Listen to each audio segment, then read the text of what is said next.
Okay जी, बिस्मिल्लाहिर्रहमानिर्रहीम। इय्याका नअबुदु व इय्याका नस्तईन। तो लास्ट वीडियो में हमने लैक्रिमल सिस्टम के बारे में पूरी डिस्कशन कर ली थी, ऑलमोस्ट 50 मिनट की वीडियो से। जिसने नहीं देखी पहले वो जाके देखे, उसके बाद ये आए तो तभी उसको समझ आएगी। अच्छा, नेज़ोलैक्रिमल डक्ट की हमने कुछ ना ब्लॉकेज को चेक करने को कुछ टेस्ट किए थे, जिसके अंदर हमने प्रोबिंग की, ठीक है, फिर सिरिंजिंग वाली टेक्निक की और एक जोन्स मेथड की है। तीनों मेथड आपको फिंगर टिप्स पे आने चाहिए, एग्जामिनर के फेवरेट है। अभी ब्लॉकेज के बारे में थोड़ी सी मैं बात करने लगा हूँ। तो ब्लॉकेज बेसिकली नेज़ोलैक्रिमल डक्ट जो है ना, ये आपका हो गया पंक्टा, ये सुपीरियर कैनालिकुलाई, ये लोअर पंक्टा, ये इन्फीरियर कैनालिकुलाई, ठीक है। फिर ये कॉमन कैनालिकुलाई हो गया, ठीक है। और ये लैक्रिमल सैक था, और ये हमारे पास था लैक्रिमल डक्ट था। ये बार बार मैं इसलिए बना रहा हूँ ताकि मेमोराइज हो जाए, कभी आपको ज़िंदगी भर ना भूलें इंशाल्लाह, ठीक है। जब आप FCPS के एग्ज़ाम देते हैं तो यही बेसिक बातें आपके जहन में अगर होती हैं ना, तो बाकी 50% लक होती है, 50% आपका प्रीवियस नॉलेज होता है, 50% कुछ आपकी प्रिपरेशन भी होती है जो आपने लास्ट डेज में की होती है। अभी जो मैंने चंद एक स्क्रीन शॉट शेयर किए हैं, तो आपने वो शायद देखे होंगे। तो ब्लॉकेज में हमारे पास ना दो तरह की हो सकती है नेज़ोलैक्रिमल डक्ट की यहाँ पे ब्लॉकेज। या तो ये हमारे पास कंजेनिटल होगी, पैदाइशी तौर पे बच्चा पैदा ही इस तरह हुआ कि उसकी लैक्रिमल डक्ट ब्लॉक है। या फिर एक्वायर्ड होगी कि बाद में कोई ऐसा मसला बना, साइनोसाइटिस हुआ या कुछ भी ऐसा इन्फेक्शन हुआ तो उसने ब्लॉकेज कर दी है। अब हमारे पास बर्थ के वक्त जो है ना, वो नेज़ोलैक्रिमल डक्ट जो है ना, इसकी कैनलाइजेशन हो जाती है, ठीक है। मतलब इसके दरमियान जो है ना वो सुराख होता है, जिसकी वजह से ये डक्ट हमारे पास जो है ना वो खुल जाती है। अगर तो ये 4 से हमने कहा कि बच्चा जब पैदा होता है तो रोता है तो आँसू नहीं निकलते।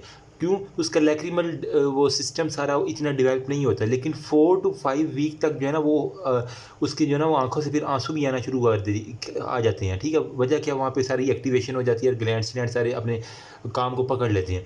लेकिन अगर 4 से 5 हफ्ते तक जो है ना ये ब्लॉकेज रहे यहाँ पे, तो उसकी आँखों से जो है ना वो वाटरिंग शुरू हो जाती है, ठीक है। वाटरी आईज़ ना बच्चे की, तो वो पेशेंट लेके आते हैं कि डॉक्टर साहब देखो हमारे बच्चे की आँखों से पानी ही नहीं रुक रहा, पानी ही नहीं रुक रहा। तो आपका पहला कहाँ पे जाना चाहिए कि नेज़ोलैक्रिमल डक्ट तो नहीं कहीं ब्लॉकेज। मोस्टली ये बर्थ के वक्त खुद ब खुद कैनलाइजेशन अल्लाह पाक की तरफ से हो जाती है, ठीक है। लेकिन जब बच्चा वो रोता है ना, तो उसके साथ साथ कुछ डेवलपमेंट्स होती हैं और वो सारी की सारी। लेकिन अगर 4 से 5 वीक तक ये डक्ट्स किसी वजह से ना खुले, तो उसकी जो है ना वो शदीद पानी, जिसे वाटरी आई कहते हैं या फिर एपिफोरा कहते हैं ना उसका दूसरा अगर टर्मिनोलॉजी के अंदर, तो एपिफोरा के साथ जो है ना वो बच्चे को पेरेंट्स उसके लेके आएंगे, ठीक है। साथ में क्योंकि यहाँ पे ब्लॉकेज है, तो जितनी भी सक्रीशन है वो नेज़ोलैक्रिमल डक्ट से सैक से हो के फिर आँखों के अंदर से जारी होंगी। तो वो मतलब यहाँ से जो सक्रीशन आ रही थी वो म्यूकोप्रूलेंट थी, क्योंकि यहाँ पे म्यूसिनस वो सारे थे ना। तो हमारे पास म्यूकोप्रूलेंट जो है ना सिक्रीशंस डिस्चार्ज वो होगा, साथ में इसके साथ कुछ ना कुछ इन्फेक्शन भी आई का वो करवा रहे होंगे, सही है। तो इसके लिए जो है ना वो क्लिनिकल साइंस जो है ना हमारे पास वो कह रहे हैं कि 5% जो है ना वो नेज़ोलैक्रिमल की जो है ना वो ऑब्स्ट्रक्शन हमारे पास देखी गई है। मोस्टली 5% उसने केसेस में कह रहा है कि जितने भी बच्चे एपिफोरा के साथ आते हैं ना, उनमें 5% बच्चे जो है ना उनके अंदर नेज़ोलैक्रिमल डक्ट की ऑब्स्ट्रक्शन देखी। अब ये हो सकती है, ये तो मैंने बताया ना कि ये एक तरफ की आँख थी। सपोज़ करें कि ये मेरा ना राइट साइड की ये बच्चे की आँख है, तो ये हो सकता है ये लेफ़्ट साइड वाले भी अंदर भी हो। तो ये हमारे पास यूनिलैटरल भी हो सकता है और हमारे पास बाईलैटरल भी हो सकता है। एक आँख से वाटरी हो या फिर दोनों आँखों से शदीद पानी आए। वो दोनों वाला तो बहुत शदीद हो जाता है ना, वो फिर बच्चे की बिल्कुल अधमुआ हो जाता है, ठीक है। तो ये सारे का सारा है। अब इसके लिए फाइंडिंग टेस्ट आपने क्या करनी, ये नहीं कि बस यूँ कर दिया। सबसे पहले आपने फाइंडिंग टेस्ट इसके लिए करने हैं। इसके लिए हम कहते हैं रोपलेस टेस्ट। रोपलेस टेस्ट इसके अंदर बेसिकली क्या होता है, ये बेसिकली ये क्या है, regurgitation pressure on lacrimal sac, ठीक है। इसको मैं कह रहा हूँ रिगर्जिटेशन प्रेशर, पी से pressure on on lacrimal sac के ऊपर, ठीक है। ये लैक्रिमल और एस से हमारे पास आ जाएगा सैक, सही है। यार तुम तो फोकस अपना ठीक करो उल्लू का कान। एनीवेज ओके, ठीक है। मतलब रिगर्जिटेशन मतलब क्या करना है, यहाँ पे आपने उसकी नाक के मीडियल साइड पे रख के रिगर्जिटेट करना है, ठीक है। तो अगर वो उसकी पंक्ता से ये सिक्रीशन बाहर आना शुरू हो जाए तो आपको पता चल जाएगा। अगर तो म्यूकोप्रूलेंट है तो मतलब यहाँ पे नेज़ोलैक्रिमल डक्ट के ऊपर ब्लॉकेज है। तो ये है रोपलेस टेस्ट के बारे में थोड़ा सा, ठीक है। तो सिंपल आपने बग़ैर पैसों के टेस्ट कर लिया। नेज़ोलैक्रिमल सैक के ऊपर रिगर्जिटेट किया, उसके नाक के बिल्कुल ऊपर मीडियल साइड के ऊपर जो है ना, ठीक है, दोनों साइडों पे आपने रिगर्जिटेट। तो अगर वहाँ से वाटरी आ रहा है या फिर वहाँ से कोई म्यूकोपुरुलेंट आ रहा है तो आपको सिंपल पता चल गया।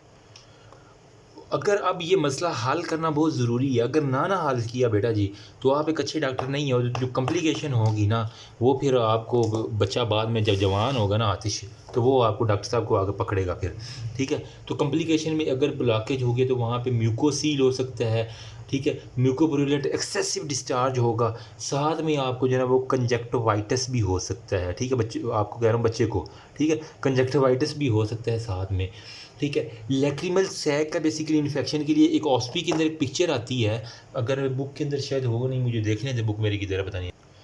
हाँ, मिल गई मुझे। इसके अंदर देखो, यहाँ पे होगा ना आपका लैक्रिमल सैक, ठीक है। यहाँ पे देखो ना, यहाँ पे आपका ये सुपीरियर पंक्टा, ये आईलेड अगर खुल जाए ना तो आईलेड यहाँ पे आ जाएगी, यहाँ पे सुपीरियर पंक्टा, यहाँ पे इन्फीरियर पंक्टा, ठीक है। ये कॉमन कैनालिकुलाई हो गया, और यहाँ पे ये लैक्रिमल सैक और ये नेज़ो लैक्रिमल डक्ट यहाँ पे आके नाक के इन्फीरियर मीडियस में ओपन होती है। तो अगर मीडियल साइड पे ऊपर जो है ना वो सारी की सारी सैक के अंदर कुछ मसला आ जाए ना, तो यहाँ पे आपको ये देख रहे हैं थोड़ा सा नज़र आ रहा है आँख के बिल्कुल मीडियल साइड पे सैक वाली जगह पे, तो इसे कहते हैं डिकैरियोसिस्टाइटिस। ओस्पी के अंदर इस तरह से या इसकी मिलती जुलती जो है ना वो मरीज़ की होती है, और कहते हैं ये क्या होता है डिकैरियोसिस्टाइटिस, क्या होता है, इसकी वजह क्या होती है, वो सारा पूछते होते हैं। एग्जामिनर का फेवरेट क्वेश्चन है, व्हाट इज़ डिकैरियोसिस्टाइटिस, ठीक है। तो आई थिंक मैंने प्रोनाउंस ठीक ही कर रहा हूँ ना। तो लफ्ज़ लिखा हुआ है डिकायरो, DAC, क्या लफ्ज़ है यार, मैं DAC डेक्रायो सिस्टियाइटिस। मेरी थोड़ी यार पर प्रोनाउंसिएशन ना पता नहीं क्यों इतनी ख़राब है। एनीवेज गुजारा करो बस, ठीक है। डिकायरोसिस्टियाइटिस जो है ना वो इसके अंदर क्या होता है, लैक्रिमल जो है ना हमारे पास सैक, ठीक है, उसका जो है ना वो इन्फेक्शन हो जाता है। सम टाइम यहाँ पे जो है ना वो फिस्चुला फार्मेशन, मतलब एक और ट्रैक जो है ना वो आपको दिख जाती है, तो मैं कह सकता हूँ कि फिस्चुला फार्मेशन भी वहाँ पे दिख जाएगी। तो ये सारी कॉम्प्लिकेशन है अगर आपने इसको ट्रीट ना किया, किसको, ब्लॉकेज को, जो नेज़ोलैक्रिमल डक्ट की है, जो कि हमारे पास ये थी कंजेनिटल, ये वाली, ठीक है, कंजेनिटल की हमारे सारी की सारी डिस्कस कर ली है। तो अप टू 9 मंथ जो है ना वो हमने, अब ये नहीं कि बच्चा आया तो पकड़ के आपने सीधा टपाटप सर्जरी कर देनी है, नहीं। छोटे बच्चों के अंदर सर्जरी कोई एक छोटा काम नहीं है, मैं बता रहा हूँ, क्योंकि इसकी कॉम्प्लिकेशन इतनी ज़्यादा हो जाएंगी कि वो एक चीज़ को ट्रीट करते करते आप दूसरी चीज़ों में फंस जाएंगे, और फिर आपको जो है ना वो बेटा कॉल आ जाएगी ऊपर से GHU से कि क्या कर रहे हैं इधर। एनीवेज, तो ट्रीटमेंट में जो है ना वो आपने सबसे पहले 9 मंथ तक जो है ना कंजर्वेटिव ट्रीटमेंट करनी है। अब कंजर्वेटिव ट्रीटमेंट में क्या है, 90% बच्चों में ना आंसू जो है ना प्रेशर से खुद ब खुद जो है ना वो किनाल खुल जाती है। मतलब जब यहाँ पे ब्लॉकेज रहेगी यहाँ फ्लूइड अकामुलेट होगा तो प्रेशर पड़ता रहेगा। एक वक्त आएगा, क्योंकि बच्चा है कितनी को पक्की होगी यहाँ पे डक्ट की ब्लॉकेज, तो वो एक वक्त आएगा ये चीर करके ठा करके फट जाएगी और यहाँ से वो ब्लॉकेज सारी खुल जाएगी, ठीक है। तो आपने कंजर्वेटिव ट्रीटमेंट करनी है। उनके पेरेंट्स को कहना है कि यहाँ पे जो है ना वो कुछ ना कंटिन्यूस मसाज करते रहें, ठीक है। ये कंजर्वेटिव ट्रीटमेंट में एक तो प्रेशर जो है ना वो खुद ही जो जमा हुआ था वहाँ से लग गया, उसकी वजह से हमारे पास कैनलाइजेशन होगी नेज़ोलैक्रिमल डक्ट की। नंबर सेकंड पे आपने पेरेंट्स को स्पेशल इंस्ट्रक्शन देनी है कि आपने कंटिन्यूस मसाज करना ऑन लैक्रिमल सैक के ऊपर, मतलब जो उसकी मीडियल साइड वाली है ना ये वाली जगह, ठीक है, ये वाली जो जगह है यहाँ पे उसको पेरेंट्स को कहना है यहाँ पे आपने कंटिन्यूस ना वो मसाज करते रहना है। कोई भी जो है ना वो ज़्यादा भी रगड़ना नहीं है, ये ना कि वहाँ पे सुझा के रेड करके ले आए फिर दोबारा आपके पास। कंटिन्यूस हल्का हल्का मसाज करना है। मसाज से क्या होगा, प्रेशर लगेगा यहाँ पे, तो प्रेशर से एक वक्त ऐसा आएगा कि वो इतना प्रेशर बिल्टअप हो जाएगा ये इसको फाड़ के जो ब्लॉकेज है ना कैनलाइजेशन खुद ब खुद करवा लेगा। तो ये होता है, आपने 9 मानता ये ना ये करवा के देखना, और मोस्टली बच्चों की 90% में खुल ही जाती है। अच्छा, मसाज करने का तरीका क्या, आपने कहना है कि दिन में जो है ना वो 10 मरतबा जो है ना वो करना है, और नहीं 10 मरतबा जो है ना वो एक वक्त में करना, और 4 वक्त, ठीक है, दिन में 4 मरतबा 10 इसके सेशन लगाने हैं।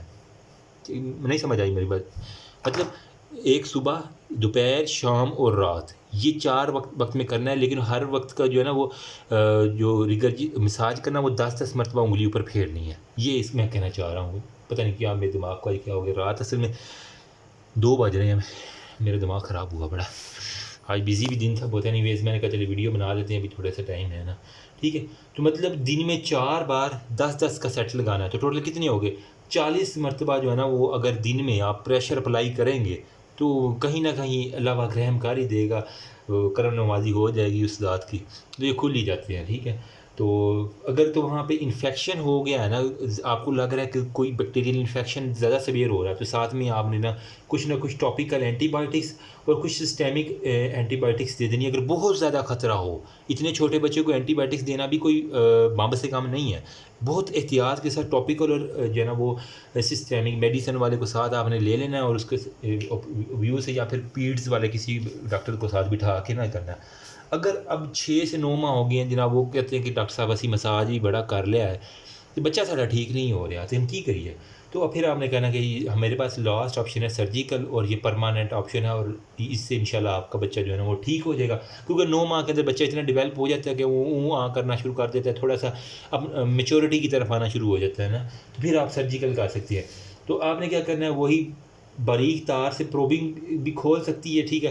क्योंकि अब ये बच्चा होता है ना, तो बड़ों में तो हमें एनेस्थीसिया देना नहीं पड़ता, बच्चों में हमें जनरल एनेस्थीसिया देना पड़ता है इस सर्जरी के लिए, ठीक है। तो आपने मतलब पूरी बॉडी का जो है ना वो एनेस्थीसिया देना पड़ता है जनरल एनेस्थीसिया में, तो ताकि वो बच्चा अगर वो दौरान प्रोबिंग हिल गया तो उसकी आँख ही फट सकती है, आँख डैमेज हो सकता है। जनरल एनेस्थीसिया दे के हमेशा आपने प्रोबिंग करनी होती है। बड़ों में तो जो है ना वो लोकल में भी चल जाता है, लेकिन यहाँ पे प्रोबिंग मतलब प्रोबिंग वो तार जो मैंने आपको दिखाई है ना, ठीक है, वो तार डाल के आपने इसके बाद सिरिंजिंग करके आपने लाजमी कंफर्म करना है, ठीक। मतलब करना क्या है, आपने प्रोबिंग करनी है। अब ऐसे सर्जरी अगर किसी को देखनी हो तो वो यूट्यूब के ऊपर जो है ना वो उसकी डॉक्यूमेंटेड देख ले, लेकिन यहाँ से भी कुछ लोग अप्रोच करते हैं, कुछ यहाँ नीचे से भी अगर कंफर्म हो जाए ना, ठीक है, तो नीचे से भी प्रोबिंग करके इसको खोलना ही है ना, जहाँ से मर्जी खोलें। तो मोस्टली मेरे ख्याल में यहाँ से करते हैं, मैं सर्जरी इसकी देखी नहीं है सच। तो इसमें वो कैनलाइजेशन हमने बस ओपन करनी होती है तार डाल के। अब इसके अंदर ना जब आपने जब प्रोबिंग कर ली तो उसके बाद लाजमी आपने सिरिंजिंग वाला मेथड करना है कि आया कि खुली भी है या बस आपने प्रोबिंग कर ख़त्म कर दी है। उसके बाद आपने वो सिरिंज के साथ सलाइन वाटर डालना है, तो यहाँ से अगर होता है नाक के अंदर से आ गया पानी बाहर, तो आपने कहना मुबारक हो, आपकी सर्जरी कामयाब होगी। लाजमी सिरिंजिंग वाला मेथड करके देखना है कि अगर खुली है या नहीं खुली उसकी ये ब्लॉकेज, ठीक है। तो फिर वरना ये जो बच्चा बार बार चीख के जब एनेस्थीसिया से आउट होगा तो आपका उसका जीना आराम कर देंगे वो। अच्छा, अब क्या है कि अगर अब वो 9 माह के बाद नहीं कि बच्चा आया है, आप जनाब जब 5-6 साल का हो गया, ठीक है, 5 से 6 साल का हो गया, तो अभी तक उसकी ब्लॉकेज ये वाली नहीं खुली, या खुली थी वो फिर बंद हो जाती है, बार बार जो है ना वो तंग कर रही है बच्चे को। तो 5-6 साल का बच्चा है, तो उसके लिए आपने क्या तकनीक करनी है, ये हमारे पास कहाँ पे ओपन हो रहा था, इन्फीरियर मीएटस के अंदर, ठीक है। तो मतलब यहाँ इस डक्ट की डेवलपमेंटल कुछ ना कुछ अब नॉर्मेलिटी ऐसी है जो उसको तंग कर रही है, सही है। तो अब इसके लिए आपने क्या करना है कि जब 5-6 साल का बच्चा आएगा तो उसके लिए आपने गोल्ड स्टैंडर्ड DCR क्या होता है हमारे पास, डिकायरोसिस्टियाइटिस राइनोस्कोपी, ठीक है। वो जो होता है ना डिकायरोसिस्टियाइटिस, वो क्या था, लेक्रिमल सैक की इन्फ्लामेशन। तो अब यहाँ पे जो इन्फ्लामेशन के ऊपर जो हमने प्रोसीजर करना है उसे हम कहेंगे राइनोस्कोपी। तो मैं कह रहा हूँ डिक्रायोसिस्टियाइटिस राइनोस्कोपी, ठीक है। तो राइनोस्कोपी आपने कहा, नाक के प्रोसीजर जो है ना वो राइनोस्कोपी के अंदर आते हैं, ठीक है। तो वो सारे के सारे हो गए। तो ये आपने करना है। हद से ज़्यादा एपिफोरा हो रहा है बच्चे को, तो आपने क्या करना है, सिंपल जो इसका है ना सैक वाला, ठीक है, उसको डायरेक्टली कनेक्ट कर देना है मिडल मीएटस के ज़रिए। क्या करना है आपने, नाक के ज़रिए अप्रोच करना है। राइनोस्कोपी क्या होता है, नाक की ओपनिंग करवा के ना, अगर कुछ लोग होती हैं ना वो एक्ट्रेस मूवमेंट है ना राइनोस्कोपी वाली करती हैं, वो क्या करती हैं कि नाक की हड्डी टेढ़ी है तो उसको सीधा करवा के, या जो खूबसूरती के लिए ज़्यादा जानी जाती है ना औरतें, उन्होंने नाक की सर्जरीज करवाई होती हैं। तो राइनोस्कोपी के अंदर आता है कि हड्डी टेढ़ी है, या अगर नाक ज़्यादा बड़ा हुआ है, तो अगर नाक ज़्यादा छोटा है तो उसको अपनी मर्ज़ी से एडजस्ट करवा लेना होता है। तो काफ़ी पेनफुल होती है नाक की सर्जरी ना, कोई आसान नहीं होती। अच्छा, तो आपने क्या करना है, अब ये जनाब इन्फीरियर मीएटस से लैक्रिमल सैक से ये नेज़ो लैक्रिमल डक्ट ब्लॉक है, आपने क्या करना है, नाक की मिडल मीएटस के साथ ना लैक्रिमल सैक को पकड़ के सीधा जोड़ देना है। ना रहेगा ये वाला बांस, ना बजेगी बांसुरी बच्चे को, क्योंकि उसकी आंखों से पानी ही नहीं रुक रहा। तो हमने पानी की ड्रेनेज करवाने के लिए ना एक डॉक्टर क्या करते हैं, इन मिडल मीएटस को पकड़ के ना, इन्फीरियर मीएटस को भी डिच करवा देना है आपने, चुप करके मिडल मीएटस के साथ जो है ना नेज़ो लैक्रिमल के हाथ मिलवा देना कि आओ यार तुम्हें नया रूट देते हैं, बाईपास देते हैं, यहाँ से जाया करो आया करो, चुप करके मर्जी करो। तो यहाँ से मिडल मीएटस से फिर वो सारा जो है ना वो वाटर शाटर जो भी है फ्लूइड वो लीक होता रहता है। तो ये इसके गोल्ड स्टैंडर्ड प्रोसीजर, अगर बच्चा 5 से 6 साल का और उसकी ये मसला हल नहीं हो रहा तो ये वाला काम करना है। बताना मज़ा आया कि नहीं आया? तो ये थी हमारे तक अभी तक कॉन्जेनिटली जो है ना बच्चों के अंदर नेज़ोलैक्रिमल डक्ट की ब्लॉकेज थी। अब हम आ जाते हैं एक्वायर्ड के ऊपर। तो एक्वायर्ड इस साइड पे मैं करता हूँ थोड़ा सा इसको। ओके जी। अब एक्वायर्ड के अंदर कोई ज़्यादा लंबी चौड़ी बात हमने नहीं करनी। इसके अंदर जो है ना वो 2 चीज़ें आएंगी। ठीक है, अभी तक हमने क्या किया, ब्लॉकेज को किया। एक हमारे पास थी कॉन्जेनिटल और एक हमारे पास थी एक्वायर्ड। अब एक्वायर्ड की आगे फर्दर 2 टाइप्स हैं। एक हमारे पास है प्राइमरी और एक हमारे पास आ जाएगा सेकेंडरी। प्राइमरी जो होता है ना वो हमारे पास होता है इडियोपैथिक होता है, इतना मतलब इसका हमें नहीं पता अभी तक। और ये मोस्टली एजेड लोग, मतलब बूढ़े लोग जो है ना उनके अंदर जो है ना वो देखा गया कि बुढ़ापे के अंदर जाके ना उनका कहीं ना कहीं नेज़ोलैक्रिमल की ब्लॉक है ना। मैं पुत्र मेरा नाक की बंद हो गया, पता नहीं की हो गया, नज़र खा गई किसी की। अच्छा, अब इसके अंदर ना और मोस्टली जो है ना वो फीमेल्स बहुत ज़्यादा सफ़र करती हैं इसके साथ, क्योंकि वो ज़्यादा ब्यूटी कॉन्शियस होती हैं। चलो मेल तो फिर भी बेचारे गुजारा कर लेते हैं, लेकिन फीमेल नहीं करती हैं यार। अच्छा, सेकेंडरी के अंदर आपने क्या करना है, इसके अंदर ना हमारे पास कोई भी इन्फेक्शन हुआ है नोज़ का और वो बार बार हो रहा है, बार बार, और आपने अच्छे से ट्रीट नहीं किया उसको, एक वक्त आएगा कि वो नेज़ोलैक्रिमल डक्ट को ब्लॉक कर देगा। ठीक है, वहाँ पे बार बार इन्फेक्शन की वजह से क्या होगा, नाक की फाइब्रोसिस होगी। ठीक है, और फाइब्रोसिस जो किसी भी वक्त जो है ना वो ब्लॉक हो सकता है, और वो ट्यूमर्स के अंदर भी इवन के कन्वर्ट हो जाए ना, अगर कहीं पे कोई ट्यूमर आ गया तो वहाँ पे होगा। ठीक है, अब आपके पास एक जो है ना वो मरीज़ आया, और सिनेरियो मैं बताता हूँ थोड़ा सा। मरीज़ आया, वो कहता है कि मरीज़ जो है ना वो बूढ़ा मरीज़ था, एजड, चले कहने कि 60+ ईयर था। ठीक है, वो कहता है डॉक्टर साहब मैं बचपन में ठीक था, ठीक है, लेकिन अब जो है ना मेरा वाटरी जो है ना वो आँखों से वाटरी डिस्चार्ज हो रहा है, साथ में म्यूकोप्रूलेंट भी कभी कभी आ रहा है ना। ठीक है, और वो कहता है कि मेरे पास जो है ना वो रिकोरेंट जो है ना वो बार बार नाक का इन्फेक्शन होता रहा है, मुझे जवानी के अंदर भी और अब भी। ठीक है, जिसे हम कह रहे हैं केरियोसिस्टाइटिस भी जो है ना वो उसको हो सकता है। ठीक है, तो इसकी आपने ट्रीटमेंट बेसिकली अब क्या करनी है, तो मतलब ये कंडीशन सीधी सीधी वही है कि सेकेंडरी जो है ना वो प्राइमरी ये एक्वायर्ड की आ रही है। ठीक है, तो अगर वो आपने कहना है कि ये हमारे पास है ना एक्वायर्ड ब्लॉकेज ऑफ नेज़ोलैक्रिमल डक्ट है। अब अगर बार बार इन्फेक्शन हो तो वो सेकेंडरी के अंदर आएगा, इसके अंदर भी वो बूढ़े के अंदर रहता है। तो इसकी ट्रीटमेंट आपने क्या करना है, आपने चुप करके ना DCR कर देना, डिकैरोसिस्टियाइटिस रहीनोस्कोपी कर देनी है। ठीक है, तो अब तो ये मतलब आपने उसका पैसेज तब्दील कर देना, मतलब इंफीरियर मिएटस से काट के नेज़ोलैक्रिमल सैक को मिडल मिएटस के अंदर जाके ड्रेनेज करवा देना, तो आपका प्रोसीजर सारे का सारा हो जाएगा। ठीक है, अब तक कहीं भी जो है ना वो पेन, रेडनेस, स्वेलिंग नहीं हुई हमने अभी तक देखा। ठीक है, तो सारी की सारी मैकेनिकल ऑब्स्ट्रक्शन थी। ईज़ी हो गया ना। ठीक है, मतलब आपको कहीं भी वो रेडनेस नज़र नहीं आई अगर नेज़ोलैक्रिमल डक्ट का जो है ना वो ब्लॉकेज ऐसा सच होगा, तो ये सारा मैकेनिकल ऑब्स्ट्रक्शन था, इन्फेक्शन कोई ज़्यादा इसमें नहीं हुआ। अब हमारे पास है ना ड्रेनेज के बाद हमने इन्फेक्शन हुआ एक्यूट के अंदर हमारे पास जो है ना पेन होगी।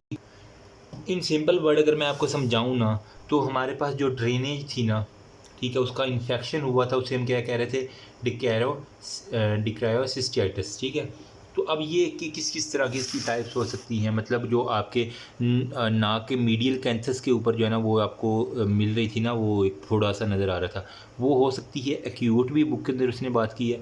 वो हो सकती है हमारे पास क्रोनिक भी। ठीक है, एक्यूट मतलब एक्यूट की क्या क्या निशानी आती है, वहाँ पे हमारे पास अब पेन होगी, स्वेलिंग होगी, और साथ में हमारे पास रेडनेस वहाँ पे दिखेगी। क्रोनिक के अंदर बेसिकली क्या होगा, वहाँ पे एब्सेस मतलब पस आपको अगर नज़र आ जाए तो मतलब ये क्रोनिक इन्फेक्शन है, लेकिन अगर सिर्फ पेन, स्वेलिंग और रेडनेस नज़र आए इसका मतलब ये एक्यूट है। ठीक है, कहाँ पे, मीडियल कैंथस ऑफ आई के ऊपर। ठीक है, और वहाँ से एपिफोरा सारे का सारा होता है। अब हमारे पास जो सैक का इन्फेक्शन है ना उसके बारे में उसने बात की हुई है बुक के अंदर, तो वो कह रहा है कि वही हमारे पास स्टेफ्लोकोकस या स्ट्रेप्टोकोकस जो बैक्टीरिया है, आपने माइक्रोबायोलॉजी मेरे से अच्छी आती होगी, तो आपने उसके अंदर पढ़ा होगा कि इनका इन्फेक्शन जो है ना वो हो जाता है। तो आपने एग्जामिनेशन क्या करनी है, अगर एक्यूट का केस आ गया और अगर क्रोनिक का केस आ गया। ठीक है, एक्यूट के अंदर आपको सबसे पहले आपने मतलब एक्यूट जहाँ भी लफ्ज़ आ जाते हैं तो वहाँ पे आपको रेडनेस नज़र आती है। ठीक है, तो आपने एग्जामिनेशन के अंदर सिंपल जनरल एग्जामिनेशन में आपने क्या करना है, वहाँ पे देख लेना है swelling on medial side of canthus, मैं लिख देता हूँ। ठीक है, स्वेलिंग ऑन मीडियल कैंथस के ऊपर फिर रेडनेस होगी सिवियर, हाथ नहीं लगाने देगा मरीज़। आप हाथ लगाने लगे ना ग्लव्स पहन के, वो कहेगा नहीं डॉक्टर साहब मैंने बड़ी दर्द होंगी, मैंने बड़ी दर्द होंगी ना, हाथ छेड़ो मैंने सुकून करन दो। ठीक है, रेडनेस होगी। और इसके बाद जो ना वो रिगर्जिटेशन भी नहीं करने देगा। ठीक है, जो हमने कहा था ना रिगर्जिटेशन टाइम मतलब वो मीडियल साइड पे दबाएंगे तो आंखों से जो है ना वो ड्रेनेज निकल आती है, वो रिगर्जिटेशन टेस्ट भी आपको इवन परफॉर्म नहीं करने देगा। जिसका मतलब क्या है कि ये एक्यूट स्वेलिंग की डिकैरियोसिस्टाइटिस की होती है। ठीक है, अब इसके अंदर जो है ना वो अगर मज़ीद इसको कम्प्लिकेट कर दिया जाए तो ये हमारे पास सेलुलोलाइटिस के अंदर कन्वर्ट हो सकता है। ठीक है, या यहाँ पे कुछ ना कुछ फिस्चुला बन सकता है। तो इसकी ट्रीटमेंट क्या है, क्योंकि स्टेप्टोकोकस और स्टेफ्लोकोकस का तो आपने सिंपल जो है ना वो सबसे पहले तो इसकी पेन रिलीव करनी है। जब मरीज़ आए ना तो इसकी जो है ना पहले सिम्टम्स को रिमूव करना होता है, उसके बाद आपने दूसरी ट्रीटमेंट शुरू करनी। मतलब उसको दर्द हो रही है और आप अभी एंटीबायोटिक चला रहे हैं, पागल हो तुम लोग। सबसे पहले आपने एनाल्जेसिक देनी है, पेन किलर देनी, ताकि उसकी पेन तो कम हो ना, बेचारा थोड़ा कंफर्टेबल हो, फिर ही एंटीबायोटिक का असर होगा। ये ना हो कि वो पेन के साथ फिर वो वोमिटिंग भी करना शुरू कर दे, तो एंटीबायोटिक देने का फ़ायदा ना होगा ना। ठीक, सबसे पहले एनाल्जेसिक दे देनी है, फिर आपने एंटीबायोटिक्स दे देनी है। फिर जो इन्फ्लामेशन हुई है, स्वेलिंग हुई है, उसके लिए आपने क्या देनी है, एंटी इन्फ्लामेटरी दे देनी है। ठीक है, कुछ भी दे देनी है। ठीक है, तो नेसिड्स वगैरह। फिर साथ में हार्ट फॉर्मेशन, मतलब वो हार्ट पैड्स मिलती है ना, वो देंगे तो उसको बड़ा ही सुकून आता है। फिर अगर तो ये पास वाला है, क्रोनिक वाला है, तो आपने क्या करना है, चुप करके फिर ड्रेनेज कर देनी है। एब्सेस की इंसिजन करके उसकी ड्रेनेज कर देनी है, एब्सेस की इंसिजन कर देनी है। अब इसके अंदर जो है ना वो आपने कभी भी प्रोबिंग या सिरिंजिंग नहीं करनी होती, सही है, वरना वो मज़ीद इन्फेक्शन को डैमेज। सिंपल आपने ये एंटीबायोटिक के साथ चला के कर देना है। क्रोनिक के अंदर जब पेशेंट आता है ना तो उसकी हिस्ट्री पुरानी होती है, लैक्रिमल सैक के अंदर इन्फेक्शन होता है। ठीक है, लेस पेन होती है। मतलब एक्यूट के अंदर आपने कभी भी प्रोबिंग नहीं करनी इस कंडीशन के अंदर। लेकिन अगर क्रोनिक है ना तो वहाँ पे एब्सेस फॉर्मेशन है, तो सबसे पहले एब्सेस ड्रेन करके ना पेन लेस होती है इसके अंदर। क्रोनिक केसेस के अंदर क्रोनिक इन्फेक्शन अगर उसको होगा तो पेन उसकी कम होगी, लंबे अरसे से होगी, और कांस्टेंट जो है ना वाटरिंग होगी। तो इसके अंदर हम आप इजीली, जब पेन थोड़ी है तो आप इजीली रिगर्जिटेशन टेस्ट भी कर लेंगे।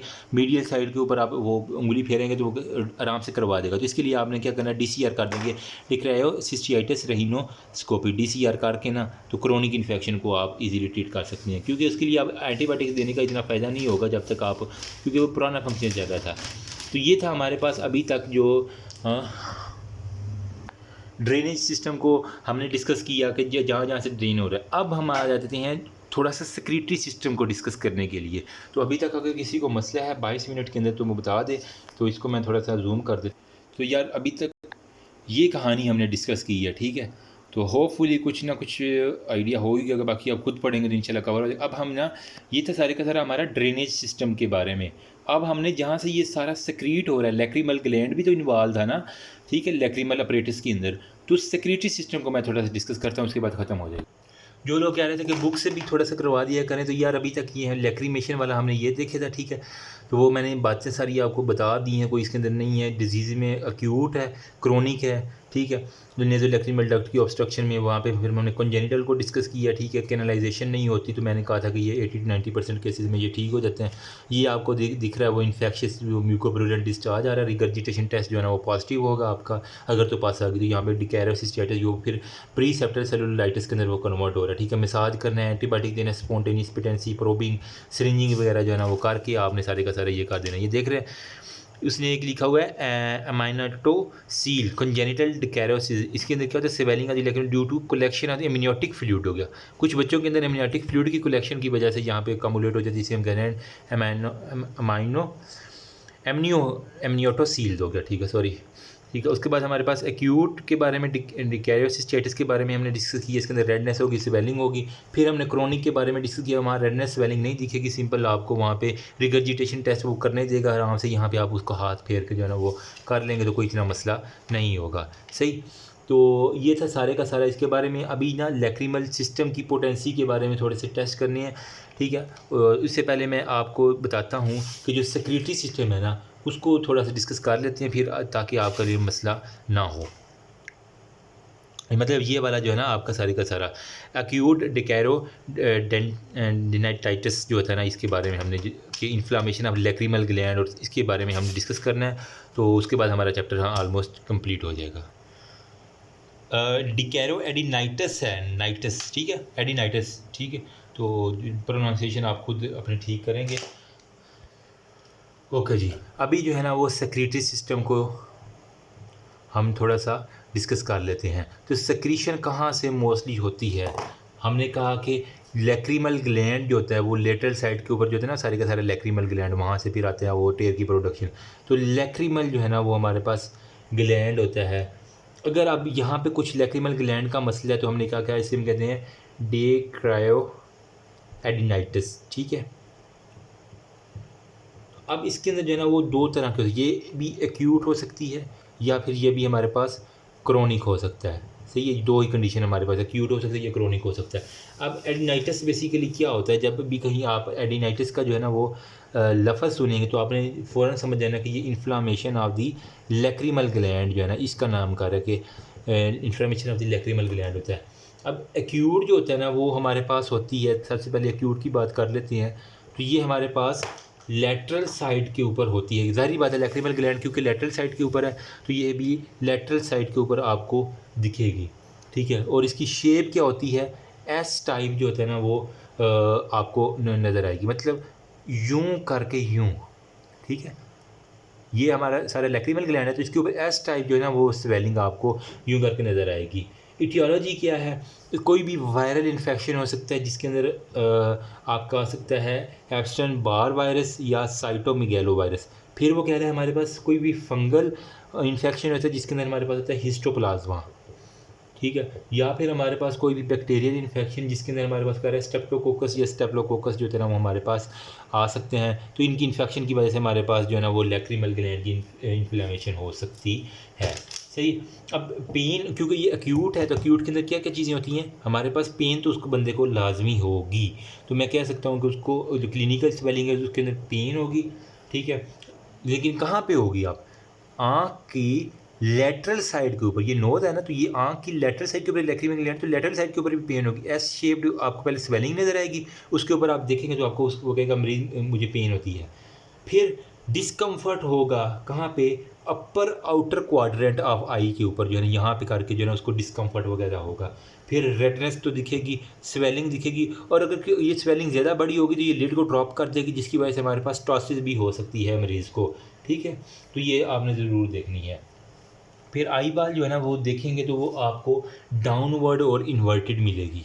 वजह यहाँ पे टॉसिस की वजह से ऊपर वज़न पड़ा तो आई बाल डाउनवर्ड और इनवर्टेड आना शुरू हो जाएगी। इतनी सी बात करनी है।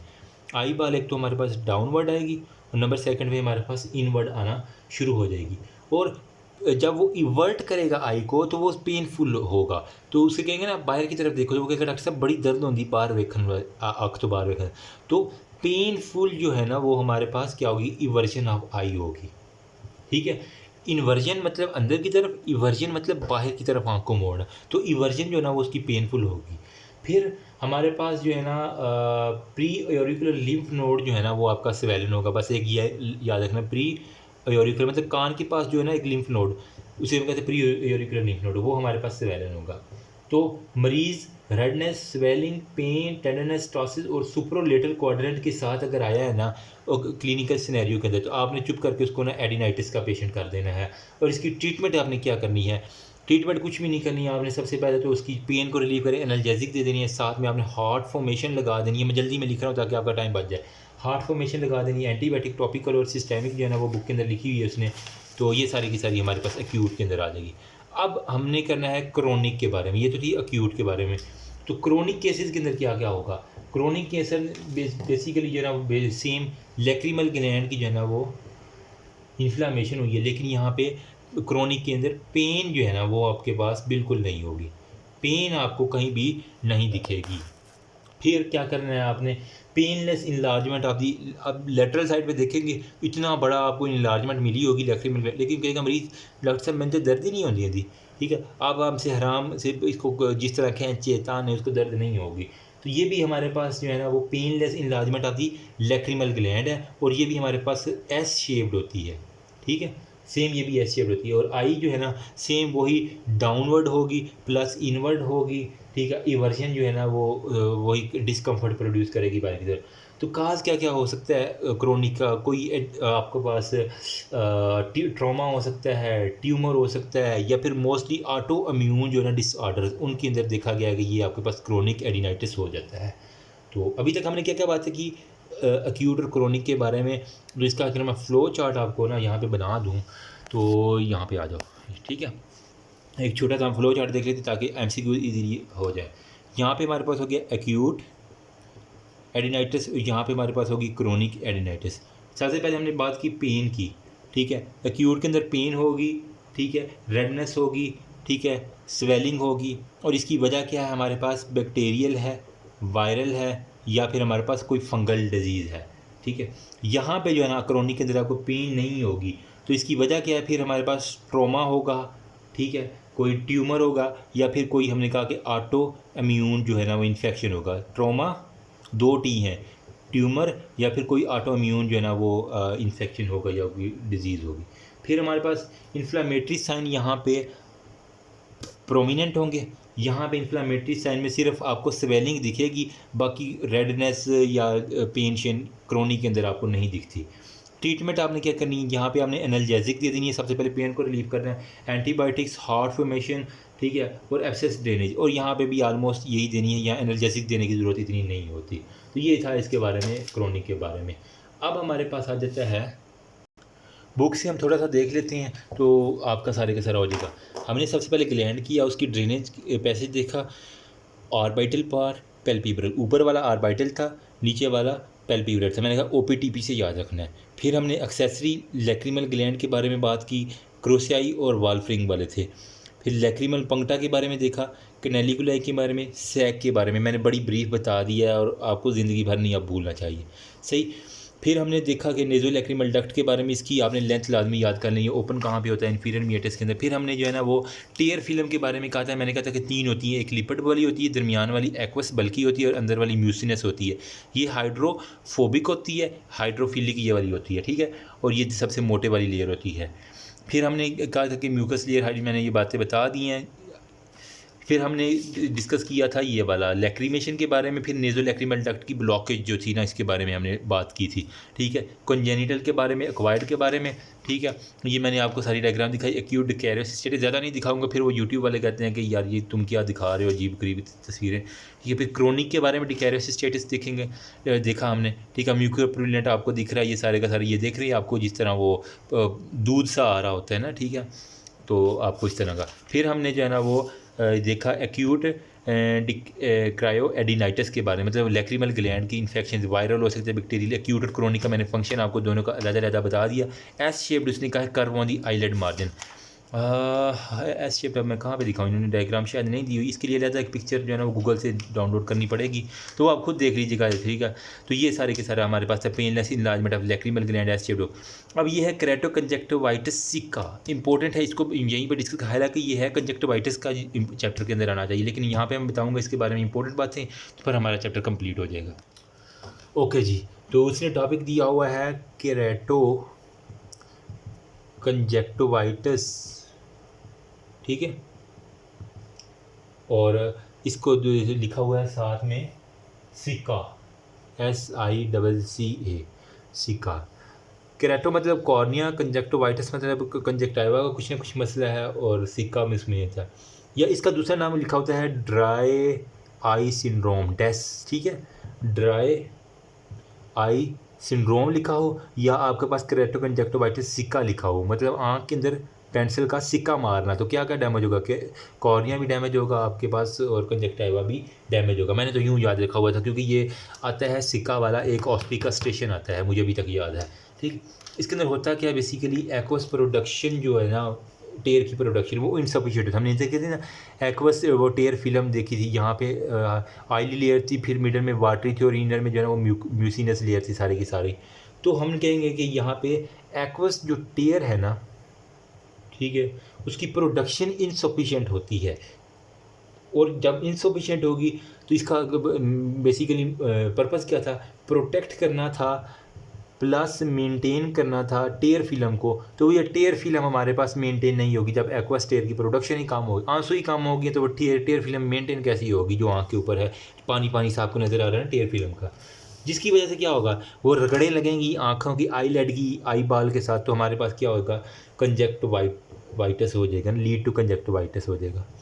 अच्छा, अब दो ही रीज़न हो सकती हैं एक्वस टेयर की ना आने की, या तो उसकी प्रोडक्शन जो है ना वो कम हो रही है, ठीक है, मतलब उसकी जो है ना वो लैक्रिमल ग्लैंड से सेक्रीशन जो है ना वो कम हो रही है, या फिर उसकी जो है ना वो ड्रेन वाला जो सिस्टम है वो हद से ज़्यादा खुला हुआ है। जिस तरह होता है ना डैम हमने लगाया हुआ कि पानी को ख़ास स्टोर करके फिर जाने देना है, तो उसका डैम ही ख़राब है, रोकने वाला सिस्टम ख़राब है, जितना पानी आया वो आगे निकल गया बस, ठीक है, रोका शोका है नहीं, बस काम भी नहीं, पानी से हमने बिजली भी नहीं बनाई और जनाब वो सैलाब बन के आगे रुड़ गया, तो वो काम हुआ है। या तो वहाँ से बना काम है, या ड्रेनेज हद से ज़्यादा होगा, जिसकी वजह से आँख में क्या होगा, खुश्क साली होगी, ईजी लफ्ज़ में बता रहा हूँ। फिर हमारे पास क्या होगा, तो एक्वस टेयर जो है ना वो डेफिशिएंसी इसको हम कह देते हैं कि हमारे पास आँखों में एक्वस टेयर की डेफिशिएंसी हो गई है, ठीक है। तो उसने एक लफ्ज़ लिखा हुआ है PKC, प्योर केरेटो कंजक्टिवाइटिस। ये क्या होता है, प्योर केरेटो कंजक्टिवाइटिस सिक्का के नाम से लिखा हुआ है। मतलब सारा मसला ही इसके अंदर ना हमारे पास किसका आएगा, लैक्रिमल ग्लैंड का है, ठीक है, जो आपकी आँख की लेटरल साइड पे लैक्रिमल ग्लैंड है ना, उसका सारे का सारा मसला है। क्या क्या मसला हो सकता है, कंजेनिटल एलिकीमिया हो सकता, ठीक है, उसने कुछ टर्मिनोलॉजीज लिखी हुई हैं, कंजेनिटल एलाक्रीमिया हो सकता है, या फिर डीनर्वेशन होती ट्राईजेमिनल, मतलब जो नर्व इन्वॉल्व हो रही है ना, ट्राईजेमिनल नर्व वो डीनर्वेट हो रही है, या फिर उसने लिखा हुआ है कि कोई इडियोपैथिक काज हो सकता है जो कि हमें अभी तक नहीं पता। तो ये छोटे मोटे मसले हैं जो कि प्योर केरेटो कंजक्टिवाइटिस सीका कर देते हैं। नंबर सेकंड पे उसने लिखा हुआ है सोजोरन, प्राइमरी सोजोरन सिंड्रोम, ठीक है, प्राइमरी सोजन सिंड्रोम। ये क्या होता है बेसिकली, ये हमारे पास है ऑटो इम्यून डिजीज़ है, जिसके अंदर हमारे पास लिम्फोसाइट की इन्फिल्ट्रेशन हो जाती है। मैं कह सकता हूँ ये हमारे पास क्या है, ऑटो इम्यून डिजीज़ है, जिसके अंदर हमारे पास जो लिम्फोसाइट है ना, ठीक है, उनकी इनफिल्ट्रेशन हो जाती है। अब इनफिल्ट्रेशन की वजह से क्या होगा, लैक्रिमल ग्लैंड और स्वेट ग्लैंड जो है ना वो डिस्ट्रॉय हो जाएंगे, ठीक है। लैक्रिमल एक तो ग्लैंड डिस्ट्रॉय हो गया, साथ में जो स्वेट ग्लैंड है ना, ठीक है, वो भी डिस्ट्रॉय होगी, जिसकी वजह से आई बिल्कुल ड्राई हो जाएगी। साथ में आपका जो माउथ है ना उसके अंदर भी बहुत ज़्यादा ड्राइनेस होगी, जो कि हमारे पास ड्राई आई जो है ना वो केरेटो कंजक्टिवाइटिस सीका की तरफ ले जाती है। ये था हमारे पास प्राइमरी सोजोरन, ठीक है। अब एक होता है, इसने कहा कि सेकेंडरी सोजोरन में क्या होता है, तो सेकेंडरी के अंदर बेसिकली, प्राइमरी के अंदर तो हमने कहा ना कि ऑटो इम्यून डिजीज़ होगी, यहाँ पे मैं लिख देता हूँ सेकेंडरी सोजन सिंड्रोम जो है ना, इसके अंदर बेसिकली क्या होता है, ये भी ऑटो इम्यून ही बॉडी के अंदर कुछ ना कुछ चल रहा है, ठीक है। यहाँ पे ऑटो इम्यून की वजह से क्या हो रहा था, लिम्फेडिनोपैथी, लेकिन यहाँ पे क्या होगा, पेशेंट को रेहेमेटाइड आर्थराइटिस था, या फिर सिस्टेमिक लूपस एरिथ्रोमाटोसिस SLE था। इसकी वजह से क्या होगा, जो लिम्फोसाइट से ना वो आपे से बाहर हो गए और उन्होंने जाकर टपाटप जो है ना वो डिस्ट्रॉय कर दिया, ठीक है। यहाँ पे मतलब प्राइमरी के अंदर हमने कहा कि ऑटोइम्यून ने डायरेक्ट जाके लिम्फोसाइट के ऊपर अटैक किया, सेकेंडरी के अंदर कोई और SLE या रियोमेटॉइड आर्थराइटिस चल रहा था जिसके नतीजे में लिम्फोसाइट डिस्ट्रॉय हुआ। यहाँ पे उन्होंने डायरेक्ट नहीं किया, इसलिए ये इसको हम सेकेंडरी कह रहे हैं। थर्ड पे उसने लिखा हुआ है नॉन सॉजेंस जो है ना वो सिंड्रोम, इसके अंदर क्या होगा, कोई ट्रोमा हो सकता है, लैक्रिमल ग्लैंड का इन्फेक्शन हो सकता है, या फिर कोई ट्यूमर हो सकता है जो इसको आके डिस्टर्ब करेगा। तो अभी तक हमने ना 4 रीज़न पढ़ ली हैं केरेटो कंजक्टिवाइटिस सीका की, कौन कौन सी होती हैं। उसके लिए एक मैं फ़्लो चार्ट कहाँ पे बनाता हूँ, यहाँ पे आगे बनाते हैं। तो यार ये ओके जी, तो हमने अभी तक ना जो है ना वो केरेटो कंजक्टिवाइटिस सीका की जो है ना 4 रीज़न पढ़ी हैं। एक हमारे पास प्योर था, केरेटो कंजक्टिवाइटिस था, ठीक है, जिसके अंदर सीधा सीधा लैक्रिमल ग्लैंड का मसला था। नंबर सेकंड पे हमने प्राइमरी सॉजन सिंड्रोम पढ़ा, ठीक है, जिसके अंदर एक्यूट ऑटोइम्यून जो है ना डिजीज़ है और वो डायरेक्ट एक्ट करती है लैक्रिमल ग्लैंड के ऊपर। फिर हमने कहा कि सेकेंडरी सॉजन सिंड्रोम के अंदर क्या होता है, हमारे पास ऑटोइम्यून है इसके अंदर, लेकिन SLE आती है, या फिर रोमेटॉइड आर्थराइटिस जो है ना वो हमारे पास आ जाएगा, ठीक है। फिर हमारे पास होता है नॉन सॉजन जो है ना, ठीक है, नॉन सॉजन, इसके अंदर बेसिकली क्या है, कोई ट्रोमा हो गया, कोई इन्फेक्शन हो गया, या फिर कोई ट्यूमर वगैरह जो है ना वो आ जाएगा, जिसकी वजह से इन्फ्लामेशन हो जाएगी और साथ में हमारे पास हाइपर सेंसिटिविटी जो है ना वो हो जाती है। तो ये हमारे पास 4 आपको टेबल इस तरह बना देंगे, इंशाल्लाह नंबर पूरे मिल जाएंगे। सेकंड नंबर पर लिखा हुआ एवेपोरेटिव टेयर डिसफंक्शन, ये क्या होता है हमारे पास? तो एवेपोरेटिव में नाम में ही काम आ रहा है आपका, इवेपोरेटिव टेयर डिसफंक्शन। इसके अंदर जो आपका आँख का था ना, मोबेमियन ग्लैंड ऑफ ज़िस और ग्लैंड ऑफ मोल, तो इसके अंदर जो मोबेमियन ग्लैंड है ना, ठीक है, उसके अंदर जो है ना वो कोई ना कोई टेयर आ गया है। तो इनका काम क्या था, लाइपोग्रैनुलोमेटिस सिक्रीशन सिक्रीट करना था ना, ठीक है। तो ऑयली सिक्रीशन जो है ना वो टेयर फिल्म की, तो टेयर फिल्म की कितनी लेयर थी, ऑयली थी, दरमियान में वाटरी थी और फिर म्यूकस थी। तो ये ऑयली लेयर जो ड्राइनेस से बचा रही थी आँख को, तो ऑयली लेयर ही नहीं बनेगी, जिसकी वजह से हमारे पास क्या होगा, ड्राइनेस होगी आई की, इचीनेस हो जाएगी, ठीक है, साथ में वो बर्निंग होगी। और वो जब एक्सपोज करेगा ना सन को या हवा को या हार्ड क्लाइमेट को, वो कहेगा मेरी तो आँख जो है ना वो जल के कोयला हो गई है, मेरी कोयले की तरह आँख जल रही है, ये आके मरीज़ कहता है। साथ में मरीज़ को जो है ना वो फोटोफोबिया भी होगा, ठीक है, साथ में म्यूकस डिस्चार्ज भी होगा, और साथ में उसकी विजन जो है ना वो भी हमारे पास ब्लर होगी। मैं जल्दी में लिख रहा हूँ, कोई इंपॉर्टेंट बात है इसमें। एग्जामिनेशन में आपने क्या देखना है, तो आप देखेंगे तो आपको एक तो ब्लेफराइटिस दिखेगा, ठीक है, यहाँ पे मैं लिख देता हूँ बल्कि, ठीक है।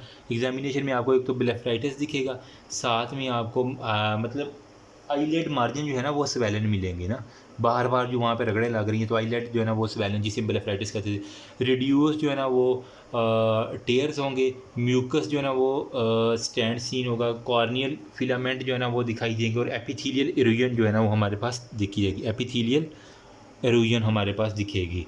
तो हमने फिर मरीज़ आया है ड्राइनेस के साथ, इचिंग के साथ, बर्निंग के साथ, एक्सपोज टू द सन, ठीक है। देखने पर हमें कॉर्नियल फिलामेंट और म्यूकस स्टैंड जो है ना देखनी है। तो आपके पास डायग्नोसिस क्या होगा, मतलब सिनेरियो यूँ आता है, मरीज़ आया, वो कहता है डॉक्टर साहब मेरी आँख जो है ना वो खुश्क हो जाती है, लाइट में जाता हूँ तो जलने लग जाती है, ठीक है। तो आपने ना कॉर्नियल फिलामेंट और म्यूकस स्ट्रैंड देख लिए हैं उसके, मतलब वहाँ पे आपको नज़र आ रहे हैं, तो इसकी ब्लेफराइटिस था, कॉर्नियल फिलामेंट और म्यूकस स्ट्रैंड आपको दिख रही हैं। तो ये इसकी क्लिनिकल निशानी है कि ये हमारे पास एवेपोरेटेड टेयर सिंड्रोम डिसफंक्शन की जो है ना हमारे पास निशानी है। तो इसकी वजह से हमारे पास क्या होगा, इसकी वजह से हमारे पास केराटोकंजक्टिवाइटिस हो सकता है, मतलब मेबोमियन ग्लैंड का सारा इशू है, जिसकी वजह से हमारे पास ऑयली सिक्रीशन नहीं बनी। क्लिनिकली जो है ना वो मार्जिनल टेयर्स होंगे, म्यूकस डिस्चार्ज होगा, कॉर्नियल फिलामेंट थीन होगी। तो इसके लिए आपने स्पेशल टेस्ट कौन कौन से करवाने हैं वो हम थोड़े से देख लेते हैं, उसके बाद हमारा बस ये टॉपिक इंशाल्लाह ख़त्म होगा, ठीक है। तो इस वाइट बोर्ड के ऊपर मैं आपको बता देता हूँ, क्योंकि अभी जगह कम है, फिर आपको अच्छा यहाँ पे मैं कहता हूँ कि हमने स्पेशल टेस्ट कौन कौन से करनी है। केराटोकंजक्टिवाइटिस जो हुआ है ना, टेयर फिल्म जो उसकी हुई, तो हमारे पास एक टेयर फिल्म बट टेस्ट होता है, टेयर फिल्म बट, ठीक है, मतलब टेयर फिल्म बी से हमारे पास है ब्रेक अप टाइम, टी से time, break up time, but को हमने ब्रेक अप टाइम कहा है। इसके अंदर क्या होता है कि कितनी देर में ना वो आँख चिपकता है इससे पहले कि टेयर फिल्म ब्रेक कर जाए, इस टाइम को हमने करना है कि टेयर फिल्म ब्रेक करने से पहले पहले वो आँख झपकता है या उसके बाद करता है, और कितनी देर में वो टेयर फिल्म उसकी ब्रेक करती है और उसको आँख झपकनी पड़ती है। तो इस टाइम को नोट करके हमें, अगर वो टाइम कम है तो मतलब कोई ना कोई उसकी ड्राइनेस का मसला चल रहा है। फिर आपने नंबर सेकंड पे एपिथेलियल जो है ना वो स्टेनिंग करवा लेनी है। इसके अंदर क्या होगा, फ्लोरेसेंस डाई आप एक देखेंगे, ठीक है, फ्लोरेसेंस डाई डालने से आपको एपिथेलियम जो है ना वो सारी की सारी क्लियर होगी। साथ में हमने रोज़ बेंगल डाई जो है ना वो किताब के अंदर तस्वीर लिखी हुई है, जिसके अंदर मैं दिखाता हूँ, रोज़ बेंगल डाइज जो है ना वो आपको, इसके अलावा लिस्मैन डाई भी उसने एक लिखा हुआ है, तो वो भी आपने बुक के अंदर देखना है। नंबर थर्ड पे आपने लिखना है Schirmer test, SCHIMME, Schirmer test करेंगे, ठीक है। इसके अंदर आपके पास एक होता है वाटमैन पेपर, बस ये नाम याद कर लेना, कोई इतना है नहीं है। वाटमैन, इसकी टिप को ना कॉर्निया के अंदर डालना था, ठीक है, ये यहाँ पे कॉर्निया है ना, ठीक है, इसकी वाटमैन पेपर जो है ना इसकी टिप को हमने मरोड़ के आँख के जो है ना यहाँ पे लगाना होता है। कितनी देर बाद वो गीली होगी उस टिप को नोट कर, टाइम को नोट कर लेना है कि उसकी जो हमने पेज डाला है वाटरमैन पेपर, उसकी टिप कितनी देर बाद गीली हुई। इससे हमें क्या पता चलेगा गीला होने का, कि मतलब वो टेयर फिल्म का मसला है या कोई और मसला है। अगर तो वो गीली हो जाती तो फिर पता चल जाएगा हमें कि कितनी देर में मसला होता है। फिर हमने साथ में क्या करना है, साइटोलॉजी टेस्ट में देखना है ठीक है। साइटोलॉजी टेस्ट के अंदर तो गोबलेट सेल जो है ना वो अगर कॉर्निया के अंदर दिख गए हैं, ठीक है, गोबलेट सेल इन कॉर्निया, इसका मतलब क्या है कि वो ड्राइनेस करवाएंगे। तो अब इसकी ट्रीटमेंट क्या है जनाब, ये सारे हमें पता चल गया कि ड्राइनेस हो रही है, ये टेयर फिल्म ब्रेकअप हो गया है, ये सारे का सारे। तो हमने सबसे पहले तो है ना वो कंजर्वेटिव ट्रीटमेंट देनी है, मतलब कि उसकी जो टेयर फिल्म है ना उसका मसला हल करना है। तो हमने आर्टिफिशियल टेयर, ये जो एक्ट्रेस आंसू निकालने के लिए आर्टिफिशियल टेयर यूज़ करती हैं, वही आपने चुप करके कहना है लो तुम भी एक्टिंग कर लो। अब आर्टिफिशियल टेयर देनी है। इसके अंदर क्या होता है बेसिकली, सेलुलोज डेरिवेटिव होती हैं, ठीक है। एक तो हमारे पास टेयर के अंदर सेलुलोज डेरिवेटिव, उसकी डब्बी के ऊपर पढ़ेंगे ना लिखा होगा सेलुलोज डेरिवेटिव होते हैं। पॉलीविनाइल अल्कोहल होता है और साथ में पेट्रोलियम मिनरल ऑयल, ठीक है, पेट्रोलियम मिनरल ऑयल होता है। फिर आपने साथ में कुछ ऑटोलोगस सीरम दे देनी है। उसके अंदर बेसिकली सीरम के अंदर बेसिकली क्या होता है, उसके अंदर होता है ग्रोथ फैक्टर्स होते हैं, ठीक है। साथ में हमारे पास विटामिन ए उसके अंदर होता है जो कि कॉर्निया को मेंटेन करने में हेल्प करेंगे, ठीक है, कॉर्निया की मेंटेनेंस के अंदर ये हेल्प करेगा। फिर म्यूकोलिटिक एजेंट जो है ना वो कुछ आपने दे देना है, मतलब म्यूकस वाला जो है ना वो तोड़ने के लिए जो एजेंट होता है, ठीक है, उसको हमने दे देना है। इसके अंदर क्या होता है 5% एसिटाइल सिस्टीन जो होता है ना वो हमारे पास होता है, जो कि डिस्टार्ट करता है, जो कि म्यूकस स्ट्रैंड होता है ना उसको। हमें जो म्यूकस स्ट्रैंड दिख रहा था इसके अंदर ड्राइनेस ऑफ आई के अंदर, एक हमारे पास म्यूकस स्ट्रैंड था, दूसरा कॉर्नियल फिलामेंट्स, जो दो चीज़ें दिख रही थी कॉर्नियल टेयर के अंदर, ठीक है। इन दोनों को आपने नहीं भूलना। तो वो जो स्टैंड दिख रहा है उसको तोड़ने के लिए हमने म्यूकोलिटिक देनी है एजेंट, जिसके अंदर 5% एसिटाइल सिस्टीन होता है जो कि डिस्चार्ज करता है म्यूकस स्ट्रैंड को। फिर आपने टॉपिकल रेटिनॉइड्स मतलब विटामिन ए साथ लाजमी देनी है ताकि जो आँख का मसला है ना विटामिन वाला, ठीक है। विटामिन ए हेल्प क्या करेगा, रिकवरी के अंदर ज़्यादा कर लेगा। फिर आपने एंटी इन्फ्लामेटरी मतलब नेसिड्स दे देने हैं, नॉन स्टीराइडल एंटी इन्फ्लामेटरी। फिर साथ में हमने सॉफ्ट कंटेक्ट लेंसेज आप दे सकती हैं ताकि उसकी ड्राइनेस थोड़ी सी कम हो ना, वहाँ से जल्दी ना उड़े। अगर इससे भी नहीं हो रहा तो फिर आपने सर्जिकली ट्रीटमेंट करनी है। इसके अंदर क्या करना है, पंगटा के पर ना प्लग डालते हैं ताकि जो टेयर बना है वो ड्रेन ना हो सके, ठीक है। तो मतलब ये पंगटा है ना यहाँ से उसकी ड्रेनेज को रोक देगा ताकि टेयर फिल्म मेंटेन रहे, ठीक है। ये आँख है हमारी सारी की सारी। तो जो इसकी पंगटा है ना यहाँ पे हमने कुछ ना कुछ ऐसी चीज़ डक्का लगा देना है, प्लग लगा देना है कि इसकी आंसू यहाँ से अंदर ना जाए, बस आँख से बाहर ही निकलें और एवेपोरेट हो। तो इस वजह से ड्रेनेज कम करने से कुछ ना कुछ टेयर फिल्म की प्रोडक्शन हो सकती है। साथ में आपने पेरोटिड डक्ट जो है ना उसका ट्रांसप्लांट कर देना, उसने लिखा हुआ है पेरोटिड डक्ट जो है ना इसका ट्रांसप्लांट कर देना ताकि आपको थोड़े से हेल्प मिल जाएगी, ठीक। तो अभी तक हमने जो है ना वो देख लिया। लास्ट में उसने एक टॉपिक दिया हुआ है वाटरी आई का, तो इसको भी यहीं पे डिस्कस कर लेते हैं।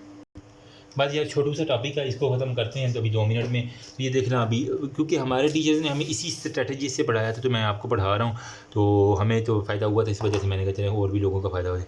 तो हमारे पास एक टॉपिक है वाटरी आई का, ठीक है। इसकी 2 वजह हो सकती हैं, क्यों है, या तो उसकी ना लैक्रीमेशन, ठीक है, वो बहुत ज़्यादा बढ़ गई है, मतलब उसकी जो टेयर फिल्म है ना, टेयर की प्रोडक्शन है, ठीक है, वो बढ़ गई। अब क्यों टेयर पीरियड एवं खाम खा तो नहीं ना बढ़ती, हो सकता है वहाँ पे कोई भी कॉर्नियल इरिटेशन हो, ठीक है, कोई ऐसी चीज़ है जो कोई कॉर्निया को इरिटेट कर रही है, तो कॉर्नियल इरिटेशन हो सकती है, ठीक है। वजह इसकी कोई भी फॉरेन बॉडी भी हो सकती है, मतलब आँख में कोई चीज़ चली तो हमारी आँख पानी पानी हो जाती है ना।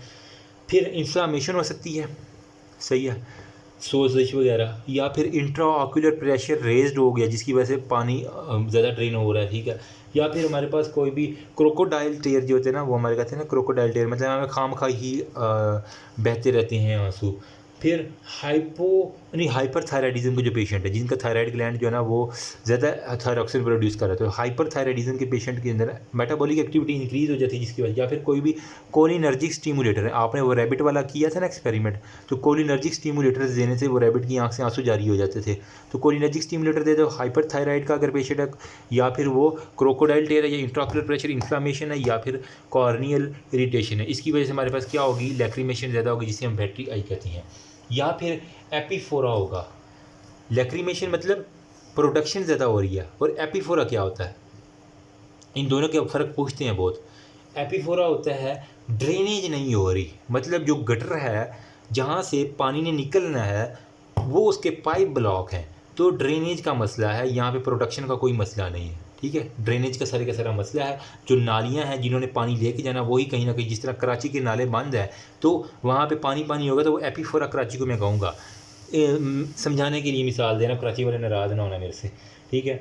तो मोस्टली जो है ना आपका जो मीडियल एंड से है ना, ठीक है, वो ब्लॉकेज होती है। तो वजह क्या हो सकता है मीडियल एंड ब्लॉकेज की?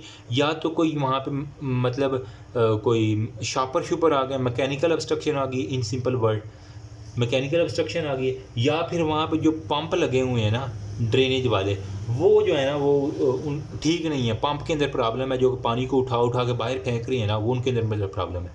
या तो यहाँ पे ये मोटर पंप लगा होता है ना, या तो यहाँ पे कोई पाइप के अंदर जो है ना वो गंद फंस गया। लेकिन अगर गंद नहीं फंसा तो यहाँ जो पंप है जो पानी को यहाँ से रोटेट करवा रहा है, उसी के अंदर जो मसला है, दो चीज़ें हो सकती हैं। तो आपने क्या करना है, पंप के लिए मैकेनिकल ऑब्स्ट्रक्शन के लिए इसको तोड़ना पड़ेगा, ठीक है। जो भी ऑब्स्ट्रक्शन है उसको निकालना पड़ेगा। जबकि पंप के लिए आपने ना पंप की पोटेंसी को चेक करना होता है।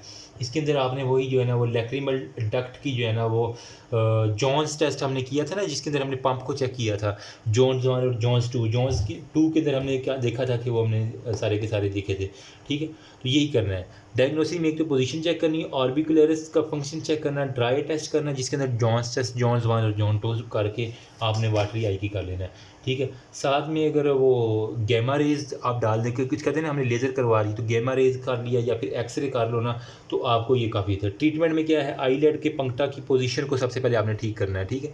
जो मतलब जो ड्रेनेज वाला सिस्टम है ना, कभी कभार होता है कि ये पंक्टा जो है ना अपनी नॉर्मल पोजीशन से ऊपर कहीं निकल जाते हैं, तो इस पोजीशन को पहले नॉर्मल पाइप को सीधे करने हैं। पाइप अगर टेढ़ा होता है तो पानी फंस जाता है ना, तो इसलिए हमने जो पंक्टा की पोजीशन है उसको पहले ठीक करना है। फिर ऑब्स्ट्रक्शन, अगर ज़्यादा ऑब्स्ट्रक्शन है, कोई ट्यूमर वगैरह, तो उसकी चुप करके सर्जरी कर दो तो आपकी वाटरी आई ख़त्म हो जाएगी। तो that's all about lacrimal system. I know थोड़ी सी लंबी वीडियोज़ हो गई हैं, लेकिन ये वीडियोस आपको इंशाल्लाह आपके आई के ऑस्पी के अंदर, आई के वार टेस्ट के अंदर या आई के सब्जेक्ट के अंदर इंशाल्लाह बहुत काम आएगा lecture. I tried my best बताना कि मज़ा आया कि नहीं आया। जो कमी पेशी रहेगी उसके लिए कोताही, अगर कोई गलती हुई तो कमेंट सेक्शन ओपन है आपके लिए, आप उसके अंदर अपनी राय फ्रीली दे सकते हैं और मैं उसकी रिकॉर्ड करता हूँ। जो भी इस तरह का कमेंट करता है कि मुझे गलती बताता है मेरी, मैं उसका बहुत इज़्ज़त करता हूँ क्योंकि उसने मेरी इस्लाह की है ना, ठीक है। तो दुआ में याद रखना। अभी बस तहज्जुद का टाइम हो रहा है, अभी आपको जाने शायद सुनाई दे रही हूँ, होने वाली हैं कुछ, अभी वो मौलवी साहब लगे हुए हैं। तो इंशाल्लाह आई ट्राई टू कंजक्ट नेक्स्ट जो है ना वो हम कौन सा चैप्टर करें, कंजक्टिवा वाला करें ना, ठीक है। हाँ, कंजक्टिवाइटिस वाला चैप्टर सारे के सारे हम इंशाल्लाह डिस्कस करेंगे। Thank you so much. अपने दोस्तों के साथ शेयर करें, नहीं तो उन्हें खुद समझा दें। जिस तरह अगर आपका वीडियो शेयर करने का दिल नहीं करता तो खुद एटलीस्ट समझा दें, लेकिन नॉलेज को शेयर ज़रूर किया करें। ये फैलाने से बढ़ता है, काम नहीं होता। अल्लाह हाफिज़, थैंक यू।